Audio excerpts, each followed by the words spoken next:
to move the motion, and I will then call the Minister to respond. I remind other members that they may only make a speech with prior permission from the member in charge of the debate and the Minister. There will not be an opportunity for member in charge to wind up, as is the convention for 30-minute debates. Order, order. Jim Allister to move the motion. It's a pleasure to serve under your chairmanship. I beg to move that this House has considered the impact of the Windsor Framework on parcel deliveries across the IRC. Madam Chair, tomorrow, the 1st of May, the noose of the REC border tightens even further in respect of business in Northern Ireland. We already have the red lane REC border, full complement of all EU requirements, through which all raw materials for our businesses has to pass. We also have what was called the Green Lane, renamed but that have otherwise changed for the passage of other goods. We have a business-to-consumer border for parcels. And now, and in some ways the most threatening because of the scale of the businesses that will be affected, we have the business-to-business parcel border. And that is a border which, of course, is in place, partitioning the supposed United Kingdom and the supposed internal market of the United Kingdom. An internal market, of course, the essence of it is that goods move unfettered, unchecked, between and within all parts. What we now have, courtesy of the absurd protocol, or now as we call it, the Windsor Framework, is, in view of the fact that that decreed that we in Northern Ireland are subject to the EU's customs code, which then decrees that GB is a third or foreign country, we now have this absurdity of various dimensions of border for the passage of goods from GB to Northern Ireland. And of course, Northern Ireland is an economy which for 200 years has been very intensely integrated with the GB economy, particularly in manufacturing. And it was always the northern part of Ireland which had the big manufacturing sectors, and therefore the integration, and in particular in regard to the supply of raw materials, has been pivotal, and GB has been the primary source of all of that. Now, parcels are going to be subject to rigorous EU requirements, matters such as needing a commodity code, in a moment, the country of origin in respect of each item, value of each item, the total value of all the items in the parcel, and any goods which are at risk of passing into the EU single market across the border. And the presumption, and that's one of the weaknesses of this protocol, the presumption is that everything's at risk. Anything that's at risk of passing, and therefore any raw material, because if it's going into manufacturing, who knows where it will end up. Any raw material of that nature has to go through all that rigour. And that is a preposterous imposition, not just in bureaucracy, but in cost and in making Northern Ireland non-competitive.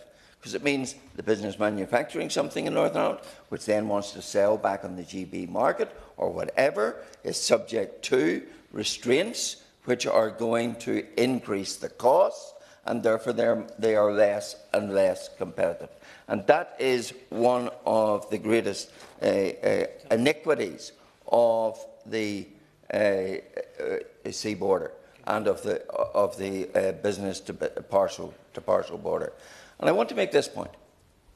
We have had the protocol in place for 4 years. Is there any evidence that business parcels are imposing any harm on the EU single market? Any evidence? Has the government, has the EU Has anyone done an audit of this alleged harm that business parcels passing from GB to Northern Ireland could do? Because for 4 years they've been flowing unfettered because of the grace periods. So where's the harm that's been caused to the single market that must now be protected? Yes, okay, boy. Would you remember accept that probably one of the points the Minister is going to make in response is that, well, firms can apply to be part of the UK internal market scheme and therefore escape some of this because they can show, but they've got to show that goods are not at risk. And as he's pointed out, there's no evidence that goods are at risk. But even the process now of applying to be part of the market scheme, the internal market scheme, HMRC are saying that it could take months for firms to have their applications processed. And secondly, even when they are processed, the amount of work which has then got to go into showing that the goods did not go into the Irish Republic adds considerable costs and is a considerable barrier in doing trade. Yes, and of course, the natural, inevitable consequence of that is that GB suppliers will simply say, it's not worth the candle. We're not going to make the effort. Why should we put ourselves through all these hoops in order to supply into Northern Ireland? It's not a huge market in the first place. Why should we do that? So we'll simply stop supplying. That's already happened for consumers. I constantly get complaints, but I'm now increasingly getting complaints from businesses who say, we know that our suppliers will simply stop supplying. And that is going to be another hammer blow to our economy. Yes. First of all, can I congratulate the member for Northampton for bringing this forward? And he's right to underline the issues and the concerns that his constituents and my constituents have. The internal market movement that begins tomorrow, he says that means importers must be members of the internal market scheme, as my honourable friend referred to, as an authorised party. My constituents tell me that they're most concerned, most confused and don't quite understand what the system. So does the honourable member agree that it's totally unrealistic that government expects small businesses and individuals, my constituents in Strangford, to understand the obligations and abide by them due to the ridiculous EU interference? Government has an easier way of sorting this out. Really must take steps to legally remove the obligation from its citizens in Northern Ireland. Do that and the problems are solved. Indeed. And of course, it is a real issue. In my constituency of Northampton, I have many satellite small engineering firms. Many of them are subcontractors to Wrightbus, for example. They get their raw materials, and sometimes we're talking about a parcel of bolts or a parcel of washers or nuts. They get them from GB. Now, to get that simple parcel of bolts or anything like that, they have to now go through the processes, because they're manufacturers, of the red rain impact of the business-to-business border. And that in circumstances where there is no evidence, or if there were, we'd have heard of it, there is no evidence that the EU's vast single market is being in the least impacted by business-to-business parcels. But the people that will now be affected are those businesses, the people that employ my constituents.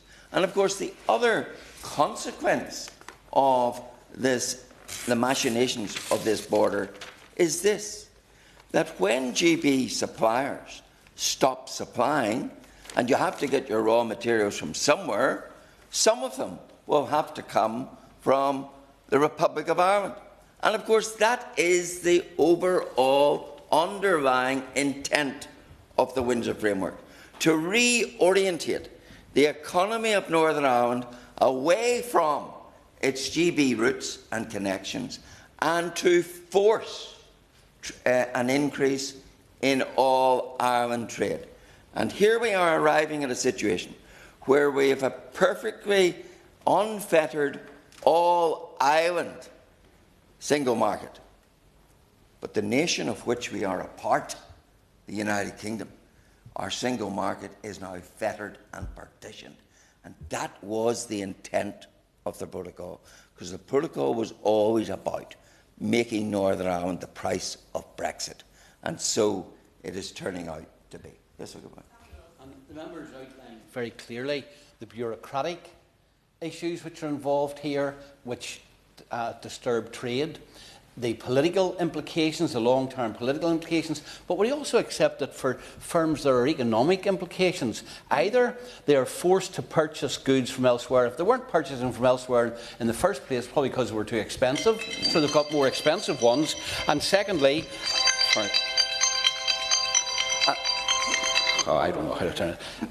And secondly, many of these firms are having to pay taxes on goods which they bring into Northern Ireland, then reclaim them, and HMRC are taking not weeks but months to pay those taxes back if they can be reclaimed, causing cash flow problems. The Honourable Member makes a key point, because if you're bringing business-to-business parcels into Northern Ireland from your own country, from GB, and they are decreed, as the presumption is, to be at risk of, in their ultimate manifestation when manufactured, going into the EU single market, then you not only have to complete the full EU-dictated data regime of declarations, but you have to pay duty.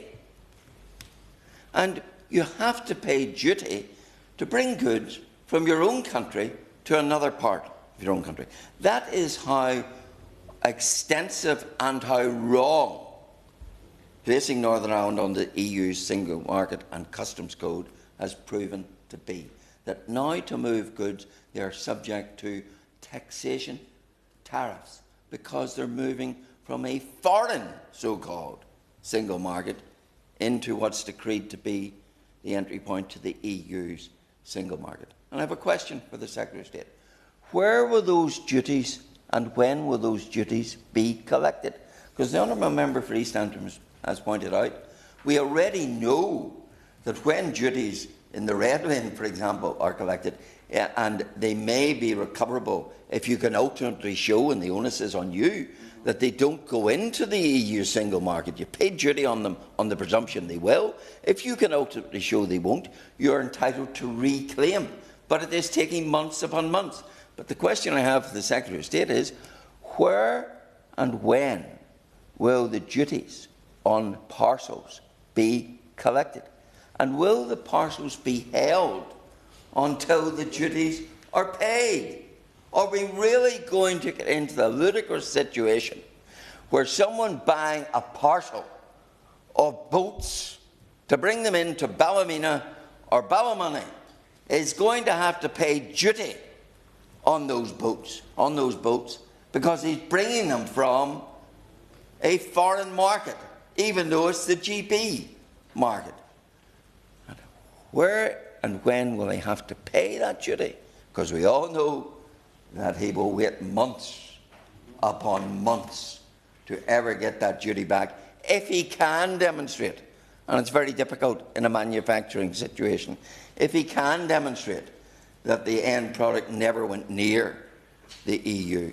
So the absurdity of this is very obvious, but the political connotations are very overwhelming, because they send a very clear constitutional message to the people of Northern Ireland.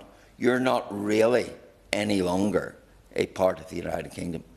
Your trade laws, your customs laws, the laws that govern how you make your goods, are now all made by a foreign parliament, not by this parliament.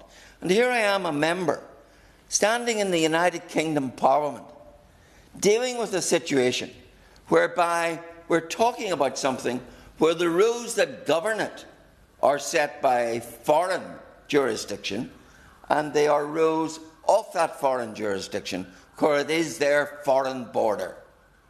And that sends a very clear constitutional message. And that was, of course, the intent of the protocol, to create, through economics, a stepping stone for Northern Ireland out of the United Kingdom. And we now have a government who, in their junior minister, tell us a couple of dodgy opinion polls might be enough to trigger the exit sign for Northern Ireland out of the United Kingdom. So, Madam Chair, those are some of the issues which rightly concern us, particularly concern business, who have been very patient with government. who have been looking for guidance for months and haven't got adequate guidance, and now know they are facing a dire situation where even to keep their business going on the basic raw materials that have flowed for decades from the source to their business, they are now going to be put through not just the difficulty, but the humiliation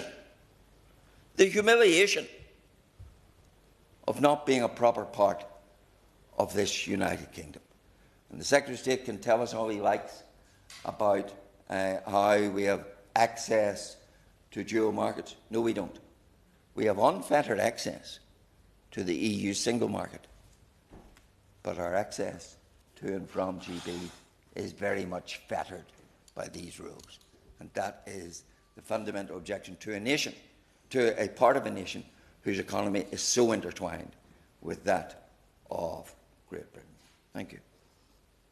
The question is that this House has considered Windsor Framework Irish Sea parcels border. Secretary of State. Well, it's a great pleasure to respond to this debate and to serve under your chairship today. And let me begin by offering my thanks. Order, order. The sitting is suspended for divisions in the House. If members could return back here as soon as possible. Order.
Order, order. The sitting is resumed. The debate may now continue until 4:53. Well, Madam Chair, thank you very much. Just to start again, it's a pleasure to respond to this debate. Can I offer my thanks to the Honourable Member for North Antrim for having secured this, which gives us another opportunity to debate the Windsor Framework. Now, as members will be aware, the new arrangements for freight and parcels come into effect tomorrow, the 1st of May. This is an important step forward in the implementation of the Windsor Framework and is, I should point out, an important part of the commitments that were made in the Safeguarding the Union command paper. And it follows a lot of preparatory work across government, across industry, to make sure the necessary processes and systems are in place. Now, the government recognises, I recognise, that the new arrangements do represent a change for some businesses sending and receiving goods. But I have to be frank and say that the system in place since the EU formally left the EU was never viable in the long term. And I make this point. And it goes right back to the reason why we have a Windsor Framework. And the Honourable Gentleman and I have debated this many times. When we left the European Union, there was an issue that needed to be addressed. United Kingdom, one set of rules. European Union, another set of rules. In every other part of the world, trade between those two entities would be governed by a border and stuff would be checked to make sure what was coming in complied with the rules of one jurisdiction or the other. The unique difference in respect of Northern Ireland is there is no practical border between Northern Ireland and the Republic. And therefore, the question the previous government had to address in negotiating the Windsor Framework is, as a good neighbour, how do you ensure that goods that move into the Republic and therefore into the European Union comply with the rules of that jurisdiction in exactly the same way that the United Kingdom ensures that goods that come into our jurisdiction comply with our rules. That is the first point. And the Windsor Framework, a huge improvement on the Northern Ireland Protocol, which, as I've said many times before, was never going to work. Of course I'll give way. Jim Alistair. So the answer for the Secretary of State, and indeed the last government, shamefully, was to sacrifice the territorial integrity of the United Kingdom and to allow part of the United Kingdom to be governed by laws we don't make and can't change. Is it not a principle of international law to which the EU is supposed to adhere as well, that in agreements and treaties you should respect, not challenge, the territorial integrity of those with which you reach the agreement?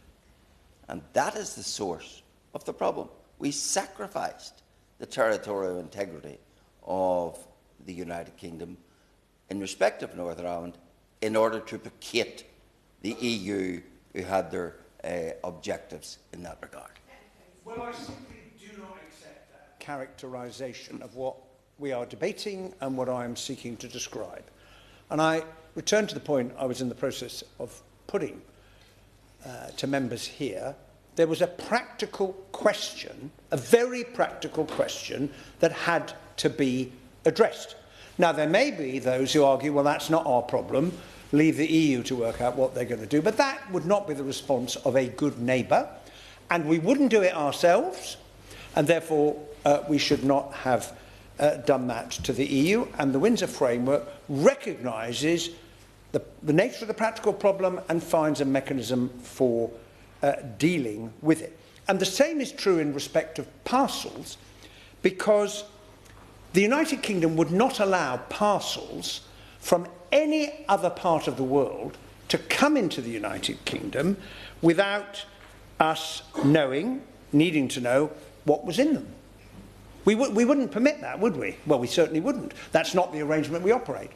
And in the same way, since goods, once they arrive in Northern Ireland, potentially could move into the European Union, the EU, in seeking these new arrangements, wants to be able to be satisfied in the same way. And that is the fundamental point of principle here. Now, what we have is much, much, much better than would have applied if the original Northern Ireland Protocol had there been an attempt to implement it, which is why I welcomed, when I was in opposition, before I became the Shadow Secretary, I welcomed the negotiation of the Windsor Framework. I congratulated the then Prime Minister because it represented a really important way forward. And the second point I would make is that by agreeing to the new parcels arrangements, we have unlocked agreement on new customs arrangements which will simplify processes for businesses moving goods via freight. So unnecessary customs paperwork will be removed and goods will be able to move using a simplified set of what is described as internal market movement information. Example, it will reduce from tomorrow the standard range of data fields that need to be completed from a possible 75 to 21 for standard goods. Now that is, on anyone's measure, a simplification. It will be further supported. Oh, yes, of course I'll give way. The Minister is making light, I think, of the burden which this places on small businesses. One small businessman told me that, and he has a business which does local business only in one town. That's where most of his customers come from. To bring goods in from GB, where they used to flow freely, he now has 27 pages of paperwork.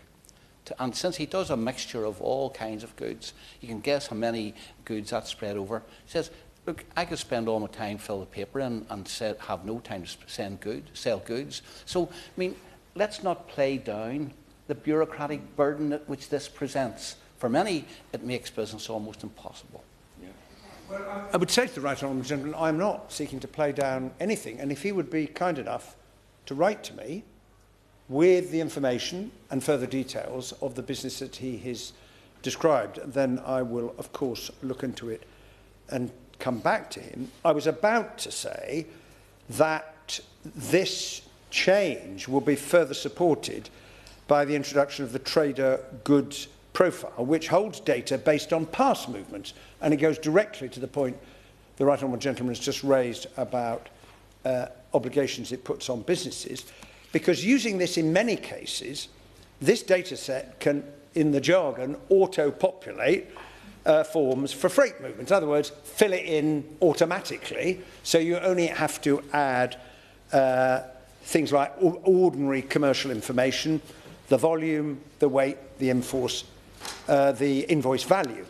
And there are over 10,000 UK businesses that are now registered for the UK Internal Market Scheme, which is a scheme that allows businesses to take advantage of the new arrangements. And the existing not-at-risk arrangements will continue to allow tariff-free movement of eligible goods from GB to NI. The Honourable Gentleman, in moving the motion, referred to the flow of goods. I would simply say that the data shows that the goods moving from Great Britain to Northern Ireland, the value has gone up, not down, it's gone up. And, of course, qualifying Northern Ireland goods continue to have full unfettered access to Great Britain when they are sent in parcels or freight, meaning that these parcels can be moved as normal with no new requirements. For parcels sent to consumers, the Honourable Gentleman didn't touch on that, but I do wish to refer to it.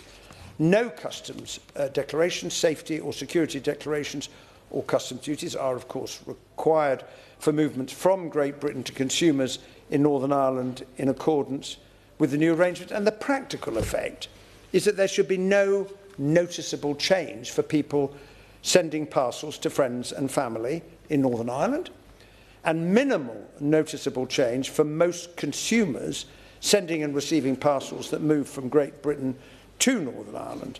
Where parcels are moved between businesses, they can access the same arrangements as freight movements. I will give way, yes, of course. Worse in terms of consumers, the impact of the general product safety regulations, which of course do require the business in GB that's sending to Northern Ireland to have an agent in Northern Ireland and to be in a trusted trader scheme and all the things which are totally alien to supposedly being in the same single market. I am not ignoring the general product safety regulation. This is a debate about parcels. I'm well aware of the issues that arise because of its implementation. There is no bar on goods, on traders and businesses sending products to Northern Ireland or indeed to the European Union. This is a requirement that the European Union has put in place to apply to goods that come into their jurisdiction. Same reason, going back to where I started my response to this debate, you have to have a mechanism for ensuring that goods that come in and comply with the rules of the EU single market. Many businesses have found a way of having an authorised economic operator. I understand the burden that that puts on, in particular, small operators, but it is another aspect of the need to ensure that we are good neighbours. I was about to say that the specific arrangements for moving parcels that contain sanitary and phytosanitary goods have not changed. Businesses can make use of the Windsor Framework schemes for moving agri-food goods, and the Northern Ireland Retail Movement Scheme and the Northern Ireland Plant Health Label Scheme allow GB businesses to send SPS parcels to businesses in Northern Ireland for sale to consumers. Now, this represents a very considerable improvement. There is guidance and support available to help businesses understand the schemes. I recognise that the transition to the new arrangement from tomorrow will be challenging for some businesses, but in time they will get used to the new arrangements, and we're in touch with industry to understand where businesses need extra support and assistance. HMRC has been alerting businesses. Order. The sitting is suspended for 15 minutes for a division in the House. Order.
Shine on.